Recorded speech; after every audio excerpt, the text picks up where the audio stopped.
The inquest into the death of anti-apartheid activist Steve Biko has been postponed to the 12th of November for case management in the High Court in Gqeberha. The reopening comes exactly 48 years after Steve Biko died in police custody on the 12th of September in 1977, allegedly tortured by the apartheid regime's special branch. The state confirmed that 2 persons of interest are still alive. The Biko family says today's date was chosen for its historic significance.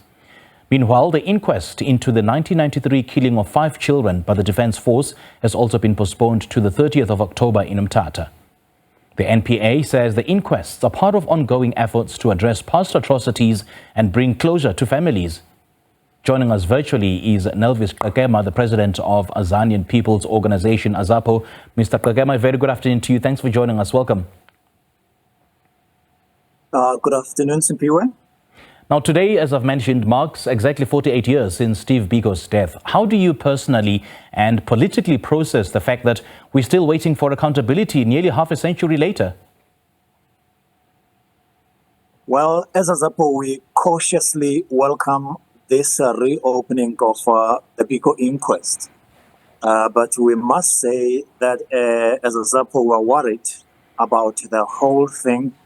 Remember that back in 1996, AZAPO approached the Democratic government, and at that point in time, Minister Dala Omar was the Justice Minister, and then we were rejected in 1996, and then in 1997, the TRC set and the culprits who made that Steve Biko were rejected, and the TRC said, no, you did not disclose the truth, and then your killing of Steve Biko was never politically motivated. And in that context, the TRC even, awarded the family, the right to be awarded reparations for the death. Now, 30 years after democracy, we now find now that there is now a reopening. But the problem is this, that most of the people have died. Probably a lot of the evidence has been lost. The only thing you can get now is not much. Even the truth, it will not be the whole truth. But justice, forget about it. There will be no justice at all. So as AZAPO, we're cautiously welcoming the whole process. Now, the family chose today's date for its historic significance. I mean, what does it mean for AZAPO and the Black Consciousness movement to see this case being reopened now and not decades earlier? That's exactly our problem as AZAPO, because we think that there is a sense in which our democratic government could be said to be reluctant to see justice taking place. There is a sense in which this government could be seen not to want to see the book thrown at the racists and at the murderers and the murderers of the people. And at this point in time, the only thing you can see happening, as we said, it will be no justice at all.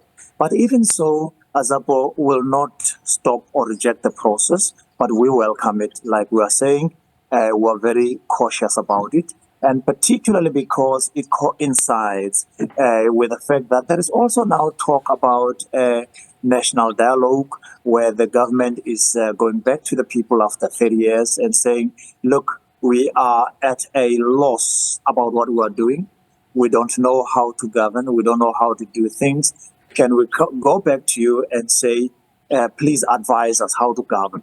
Now, when you have this kind of the sanitization, of government itself and its mistakes and its blunders and the corruption that you see out there, you cannot help but say it does seem like that it could be said that Biko's blood spilled in vain when those who rose on his blood are now forgetting about him, and even the kind of that things that they are doing them in tongue-in-cheek. It is not about justice. It is not about the truth. It is about safe face saving. It's about sanitizing, their countenance or face approaching the people, because you now see a situation where the people are very angry. The people are very angry, wanting to revenge the blood of Steve Biko. The people are up in arms, and now you see this kind of things that are happening. It is about time that, in fact, people stand up and they rise and they talk and ensure that Steve Biko's sacrifices are not in vain. But then do you believe the TRC failed the Biko family and other victims' families by not ensuring prosecutions for those implicated in apartheid atrocities?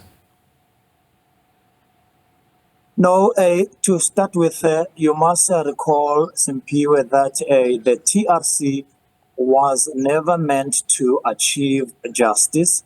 It was, in fact, in 1995, meant to ensure that the murderers, the racists, the white supremacists, actually were able to escape justice. It was meant to bracket justice.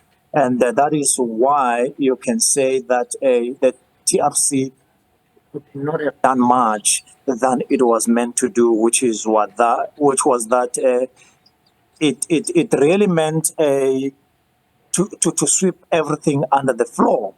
And you will remember again, there was another problem with the TRC, which was that even 20 years after the TRC itself, the reparations have never been paid to the people who were deserving. And that is a problem.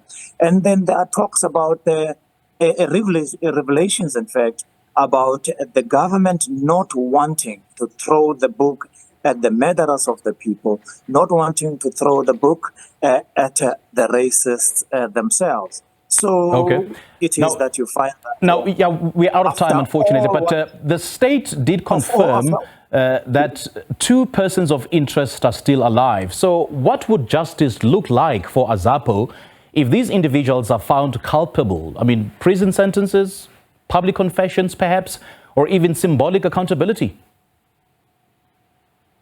It's exactly what you're talking about, and it will not be justice, and it can never be a substantive justice. It will just be formal justice, because many of the people who were really culprits behind the murdering of Steve Biko are no more, so you're chasing the 2 individuals, and then I can assure you that after all is said and done, you are going to find a situation where we just understand, and in fact the guys are even too old to go to jail.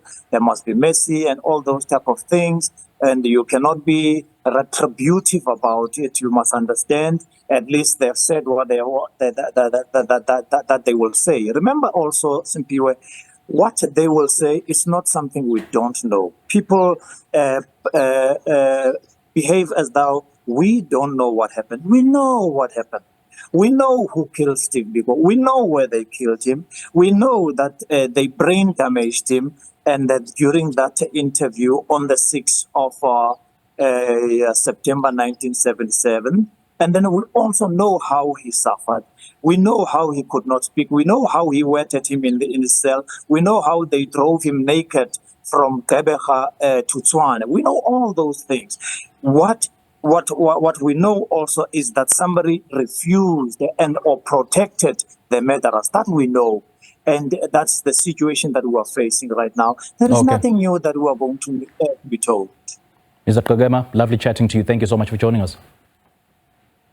Thank you.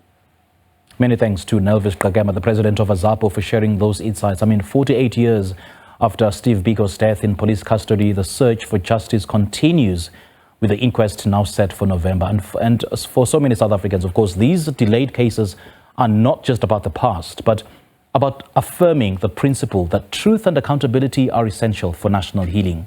Now, the coming months will, of course, test whether the promise of justice can finally be delivered, not only for the Biko family, but for all the families still waiting for closure.